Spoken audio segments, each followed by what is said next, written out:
Reading books is a waste of time unless you have some kind of system that lets you constantly rehearse what you've read so that you can practically use that knowledge to improve your life. Here is how I do it. This video is split up into different sections, but make sure you watch them in order. Let's begin with the actual reading session. Quick tip, make this reading section as enjoyable and as peaceful and as relaxing as possible so that you actually look forward to it. So for me, I get tucked into my bed, I have tea, some dark chocolate, I have a warm little, what's that thing called? A hot water bottle at my feet, so I'm like nice and cozy, and I start reading a book that I'm currently very interested in. Honestly, I really look forward to the reading session. It's probably the most fun part of my day, which means that I read quite a lot. And to a lot of guys who don't read for any reason, it's because of this. It's because you don't actually enjoy the reading session. Do something to make it more fun. You can steal my idea and get really cozy, or you can listen to music, or you can go somewhere and read. Doesn't matter, just whatever it is, make sure it's something that actually motivates you to get into the reading habit. I've started making reading and learning a priority. So I do this first thing in the morning, even before my weightlifting session. I've moved my lifting session back by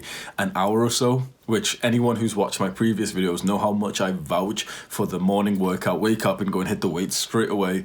Trust me when I say that this is so much more valuable. Wake up and read and learn straight away. I feel like my brain, at least mine, probably all of ours, is more primed to learn first thing in the morning than, say, 2 hours after you've already physically exhausted yourself. So in this reading section, I read through whatever book it is, but I also keep a notepad and a pen next to me. And anytime I learn something of value, I write it down in this notepad. Here is a couple pictures of the things that I write down. You can see that I never really write quotes or direct sentences. Literally, if you're copying the sentence from the book onto your notepad, it's pointless. You literally do not use any brain cells to do that. What I do is I read the paragraph or the page, stop for a second and think, okay, how could I practically use this in my life with real words, real names, real situations? Anything of value, I write it down into this notepad. Just this is a big step above just reading the book. So if you're not going to follow any other advice that I give, at least just have this kind of note-taking system where you do not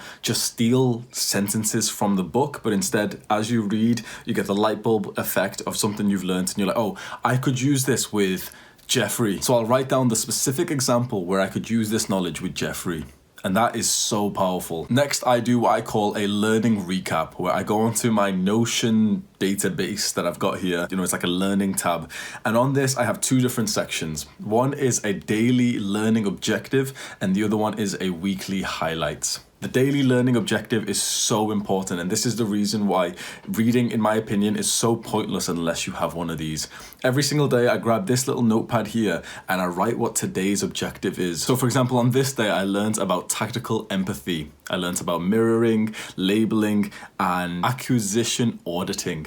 So I wrote these down. I keep this little grungy little notepad right on my desk next to my computer. Anytime I'm taking coaching calls, if I'm writing scripts or whatever I'm doing, I keep referring back to this, and that's my objective for today, is to use that as much as possible. This is so important if you want to go above just remembering what you learned, but to actually practically use it in your life to see some real results. Have this kind of daily learning objective, and I highly recommend you make it on some kind of paper notepad so that you can keep it on your desk at all times. Now on Notion, what I do is I recap what the objective is. I just write it down so that I have like a list of objectives that I can look back to just to remind myself. And then a part of this learning recap is the weekly highlights, which is a really nice part. It's literally just a couple bullet points of the most valuable, the most practical knowledge that I've learned this week, that I'm hoping that if I structure it in a nice, clear, easy way, future Hamza will come back, read through this document and read one of the bullet points and go, oh yeah, this was a really good one. I'm going to remind myself of that and maybe add it to today's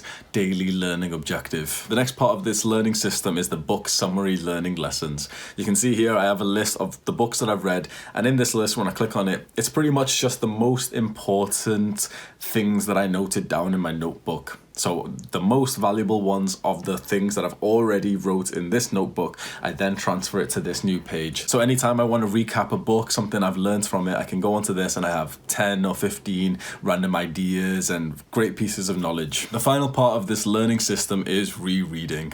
I reread through the Notion database and also through the books that I found great value in. And this practice of rereading is honestly, it has been very, very beneficial. There's a few books that I've read twice, and really on the second time, I was able to get 10 times more value. You might actually find this as well. So for example, I reread The 4-Hour Workweek. I first read this book over a year ago, and it paved the way, and it got me really thinking about these concepts, and life got in the way and I started thinking about other stuff. But then I reread it just 2 months ago, and it was like it really struck out that I learned like 10 times more from this second time of reading it. Because the first time you read something which is, it's mind-blowing, it's a completely new way of life, it slightly puts you into that new way of life. If you then wait months or even years and then reread that original book that pushed you into a new lifestyle, you'll find that that same book would give you so much more value now that you're already deep inside this new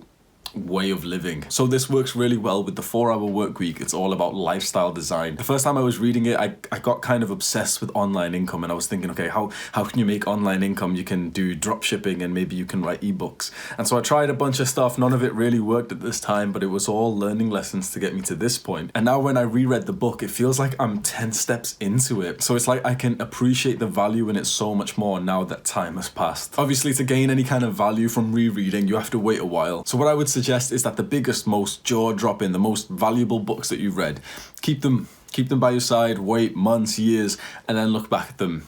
And you'll find that there is so much of the book that you were never able to appreciate when you originally read it. If you're someone who just reads books and you don't have any kind of system that allows you to practically use that knowledge in your life, I highly recommend you get one. Try my one, make your own, it doesn't matter what you do. Just make sure you do something above just reading the words on the page, because that's nice and it's a step above not reading at all. So honestly, well done. I'm proud of you that you've been getting into reading. But the most important part of reading is not actually reading, it's learning. You've got to make sure that you're actually learning from the book. And straight away, everyone would say, but I learn from the... No, you don't. Don't lie to me. No, you don't really learn from reading. It just gives you the false sense of security. The psychological studies say that you remember 20% of what you've read. And honestly, I would say it's barely half of that. You need some kind of system that not only allows you to remember what you read, but actually practically use it in your life for your own self-improvement. The daily learning objective, I think, is probably the most important part of this. I'll be completely honest, I'm a guy who can take action, and it's because of things like that, because it's a lot more uncomfortable to have the daily learning objective, to write it down. This morning I learned about labeling. Today the objective is to label when I speak to people. It's so much more uncomfortable, it's so much harder, but as always, doing the uncomfortable hard action gets us a bigger reward. I hope you find value in this. I hope you can practically use it in your life. If you're into self-improvement and you really want to learn how to start taking action and making some significant progress in your life, then I'm your man, and you can learn from me on a one-to-one basis. We can do video calls and I will personally coach you to make some significant progress in your life. I do self-improvement coaching. The first link in the description, if you scroll down and click on that right now, me and you could be working together. And when you've got my help, bro, all those goals, all that transformation that you want will come by so much easier. Scroll down to the self-improvement coaching link in the description right now. Just go and look at the webpage and make your decision from there. If you want to see more videos from a somewhat unconventional small YouTuber, I talk about young men's self-improvement. Scroll down, click on the subscribe button, click on the little notification bell. You get a message for my next video. They're all full of value. Sort me out, G. Let's hit those subscriber buttons, please. You've watched this far of the video. Obviously, you're into reading. Now, I'm going to let you into a little secret. We have a restricted reading section club. Would you like to be part of this club? It's pretty exclusive. It's an email newsletter. Every Sunday, I send out an email that only the exclusive boys get to see. It's a restricted reading section. That means that there's posts that you'll probably never see in your life that have personally made my life. I can't even say that they've changed my life. They have made my life. They have made me into the man that I am today. These posts, these articles are full of some incredible life-changing value. If you want direct links to them, plus my own interpretation of them and me teaching you a lot of underground stuff, the email newsletter link is in the description below. Scroll down, click on it right now, sign up, give me your email. You know the deal. The man who doesn't read is no different to the man who can't read. Click on that video right now. Take care. Woo!